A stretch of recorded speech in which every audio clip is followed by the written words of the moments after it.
if I've learned anything the hard way, it's that taking licks from strangers should be kept to guitar only. So what we're going to do today is we're going to talk about how you can actually use licks, but use them in a way that increases your musical vocabulary instead of just your lick vocabulary, all right? So we're actually going to kind of go through 3 different positions of licks. I know, but the first one we're going to use is going to sound like this. Okay, so that's what we're going to start off with. We're going to make that into something a little more musical. We're going to add chords behind it. But first, I want to just take a minute to learn this note for note. And then eventually, you're going to be able to make your own. Then you don't have to take my licks anymore. Because trust me, you don't want those. You want to make your own licks so you do not have to rely on strangers for licks. I think it is so weird that we call these licks. But whatever. That's the guitar vocab. They made that before I came around and had anything to say about it. So, this is going to be it again. Slower.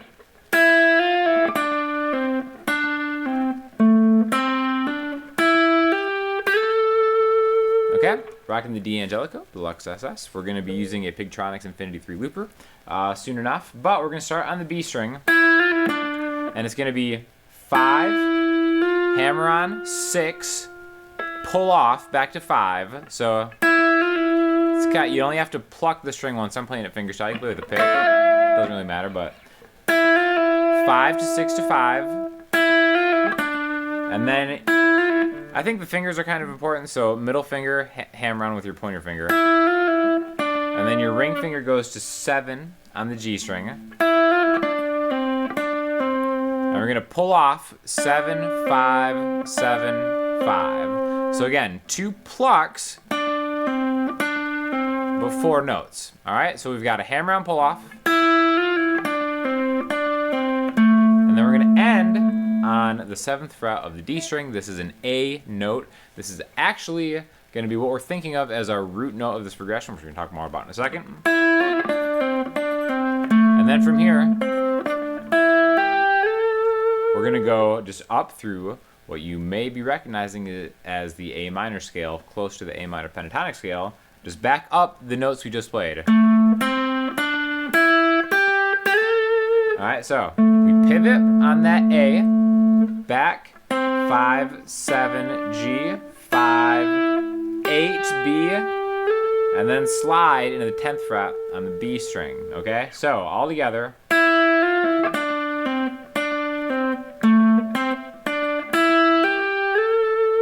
Okay, now that last one, 5 to 8 hammer on into a slide. So you can play that as just one pluck. Get that vibrato on there at the end. Every good lick should end with a little shake, as we know in guitar world only. Or you can just pluck all of them. Doesn't matter, you know what I mean? Again, this isn't about this specific thing. We're going to be using it in more context, right? But super slow again, one last time.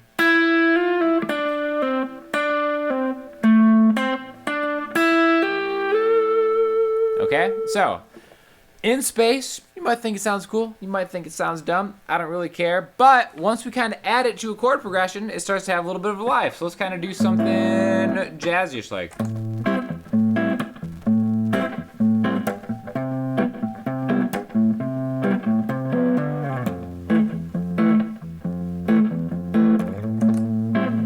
All right, so there's A minor to C major 7.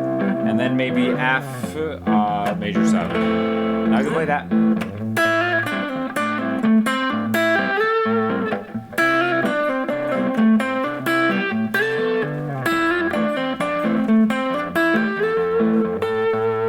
Now eventually we're going to add 2 more positions.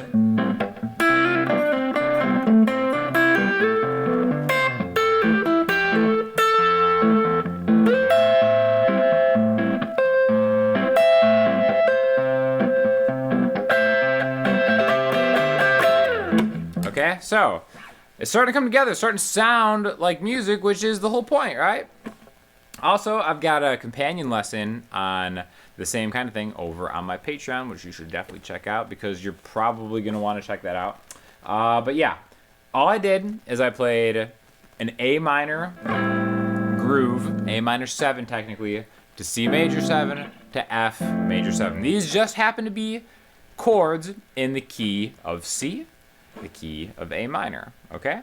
Now, again, one of the best ways to learn all these positions is maybe do it through just learning the C major scale, right? C, D, E, F, G, A, B, C. It can be kind of bland learning those in positions. Now, it could be the most helpful thing to you when you're like, all right, so how do I play all those notes? How do I find just an easy way to play C, D, E, F, G, A, B, and C again? Or starting on A, B, C, D, E, F, G. It's kind of easier to conceptualize that with the alphabet. And just how do I find all those right notes all over? Well, there's a couple different options that you have, right? You can start just like by learning the modes. C major, here's the position for that. A minor, right? There's the position for that. G mixolydian, right? Again, I go through all those on the Patreon again, but I do think that using a lick like this is a great way to really musically explore these same notes, okay? So when we're doing this, if we're thinking about just the notes, we've got that's an E to an F to an E. And again, you don't really have to necessarily memorize the notes. I know a lot of people get bogged down on that, but it can be helpful. If you learn like me, everybody learns differently. There's no right or wrong way to do it, or right or wrong way to teach it, really. As long as the information is correct, anyways. And as long as the licks keep coming. My favorite way of seeing the fretboard is through practical musical ideas, right? So this right here, I think is a good example of a lick that has a little bit of substance to it, right? We're kind of taking it through into another position, which we're gonna get to the next part of this in just a second.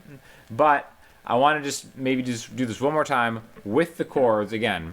A minor, C major, F, and it sounds. That comes from that lick. I'm not playing the whole thing, I'm just using those notes.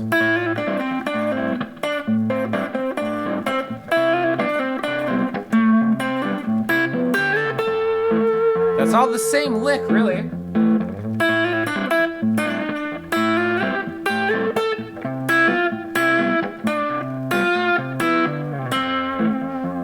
It all sounds good, right? It sounds like I'm soloing when really all the identity of that started. I think we get a little caught up in like memorizing licks, like I said, having a lick vocabulary where you just start stacking things, which again, that can sound really cool, but I think the point of like learning a bunch of licks is really just kind of like learning what's available in a certain spot and then improvising and changing it yourself. So for instance, once you do it, you can do that, you know, if you practice that enough, drill that, then you can kind of do it in your sleep, right? Now we end up, it sounds good when we end here, right? Why does that sound so good? Because it's an A note. And like I said, this is kind of built around A minor. We started with a A minor 7 chord in that loop. What we might want to do is, remember that's the other A that we talked about, the root note? Maybe we can go alternate, and the first time, then, see how there's kind of like a little bit of a musical phrasing there, where the first time I end on the high A, the second time I end on the lower A. High A.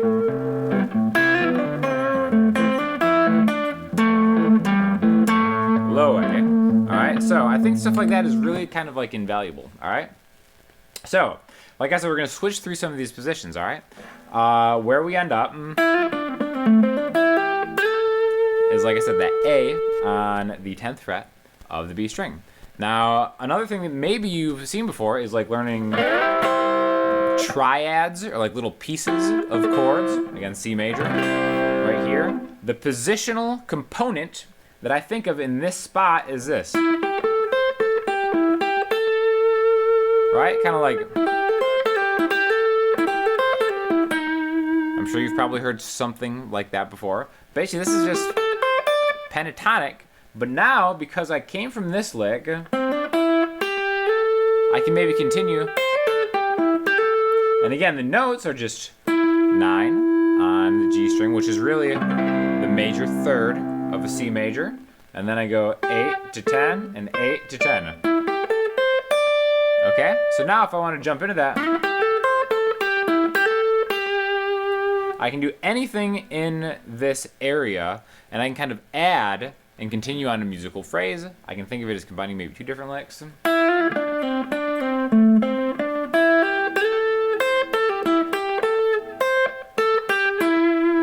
Alright, all I'm doing is I'm just going up and down.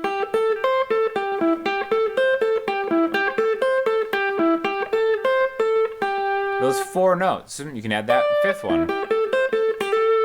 With hammer-ons and pull-offs, this is where you get a little bit of your vibe, a little bit of your feel. You can use your chops a little bit.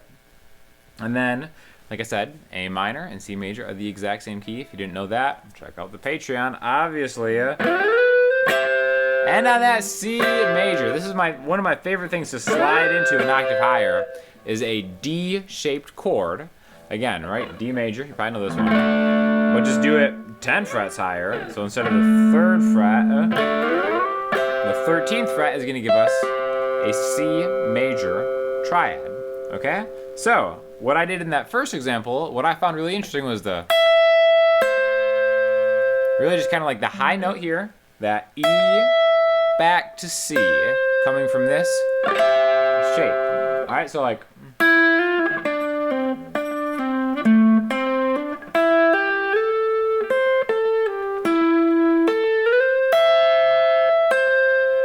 Okay, so I combined all those into a fluid musical idea and connected the dots, building on licks that are kind of simple when you really break it down slowly, and then put it over a cool chord progression, a very simple chord progression.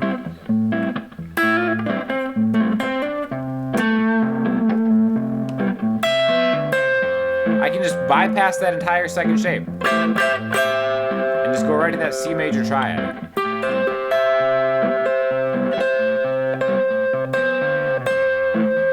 Back to the original lick.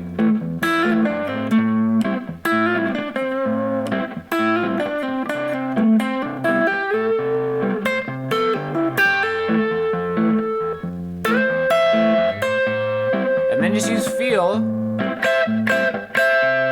Keep a lot of space. Don't have it sound like.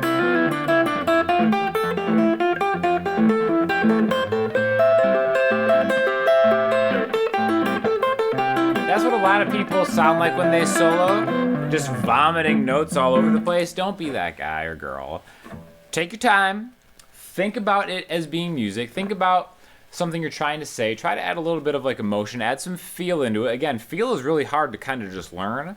The best way to do it is just to feel it, right? Super helpful. Thanks for the tip, Sean. I'm just going to click off this video right now. But the truth is, the more you play something, the more you can do it in your sleep, the more you can manipulate that to make it sound how you want it to sound. You might not even know how you want it to sound at first, but the more you do it, the more your ears are going to become kind of acclimated to just how things are going to go. And then you can kind of predict how you want to do it, right? So, for instance, one of my weaknesses as a player was getting really good vibrato out of my pinky, right? So maybe I would kind of cheat and then have my ring finger do it, right? But then maybe I'm like, all right, well here, maybe it's harder for me to transition into that next part if it's my ring finger instead of my pinky. Maybe that makes this harder to do. Once you just start doing it a lot, you're gonna find what the most efficient way for you is gonna be, in my experience, right? So that's why I think just taking it super slow.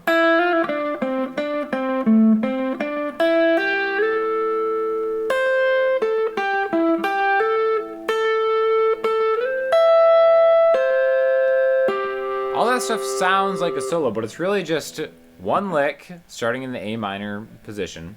You slide that into that, what I think of as a C major triad position, and slide that into another C major triad position here, right?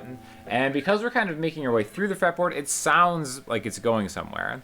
And I think the most important part about this lesson is using a lick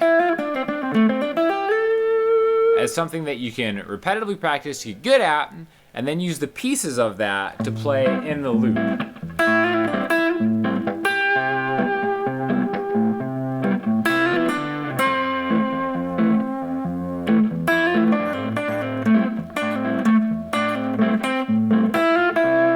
It's all in that same lick.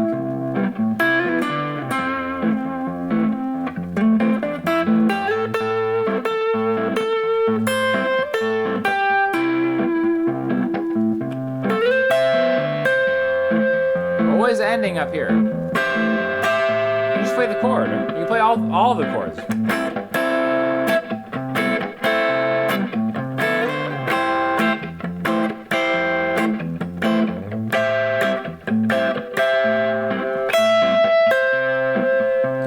Again, it's just finding like a piece of it that you like. Again, my favorite part is that E back down to the C, right? What's great about that is E and C happen to be notes in A minor, A, C, and E. E and C happen to be notes in C major, C, E, and G. E and C happen to be notes in F major 7, F, A, C, E. So that's why I think that kind of has a nice melodic kind of component that I think is super fun to play. So again, check out the Patreon for the companion lesson on this. Also, the people on the Patreon got to see this lesson early. That's another perk that's happening over there. And if you have any questions or comments, hit me up in the comment section, Instagram, Twitter, or the website, and I will talk to you all soon. Thanks a lot.